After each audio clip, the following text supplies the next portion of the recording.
فرحه ابو عجيز ان شاء الله؟ ايوه طبعا، ده من تنظيم مكتب شقاوه مصر، والبلد كلها هناك وهتبقى احلى فرحه. لازم نجهز نفسنا من دلوقتي، فرحه اخويا نعيم احلى فرحه. سمعتوا عن فرحه ابو عجيز اللي قلبها مغاغه اليومين دول؟ هو في حد في البلد ما سمعش عنها؟ دي فرحه 4/4. مغاغه هتتحظ لسنين قدام، ربنا يتمم عليهم بخير. لازم نخلص الشغل بدري عشان نلحق نحضر فرحه 4/4. اكيد طبعا، فرحه العريس نعيم. مغاغه على موعد مع الحظ.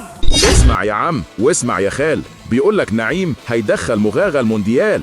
اهلا ومرحبا بكم، انتظرونا في اكبر واقوى افراح الموسم، ليلة دولية من ليالي العمر، مليونية ولاد الاكابر اولاد ابو عجيز. موعدنا الحنة 4/4 على ارض مغاغة بلدنا. فرحة ومليونية العريس نعيم، الإدارة العامة بدعوة عامة من علي أبو مالك، وبدعوة عامة من محمد عجيز، وبدعوة عامة من العالمي والراعي الرسمي لفرحتنا شباب آل أبو عجيز والصحاب، وبحضور الفنان محمد أبو لمونة.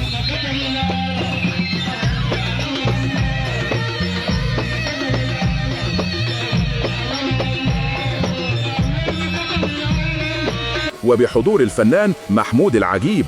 اعمل حسابك وحاسب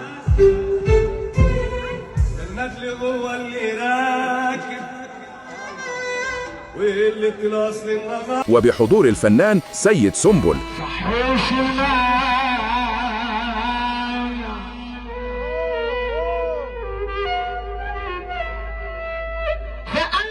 وبحضور النجم محمد الشناوي. ولا بابا ولا جد ولا بتاع، امال لو كان ليكوا تاريخ. ولا بابا ولا جد. وبحضور عوكل صاحب فراشة أفندينا. الدعوة عامة لكل راجل جدع يشرفنا، هتيجي هتتعامل أحسن من الخليجي، انتظرونا.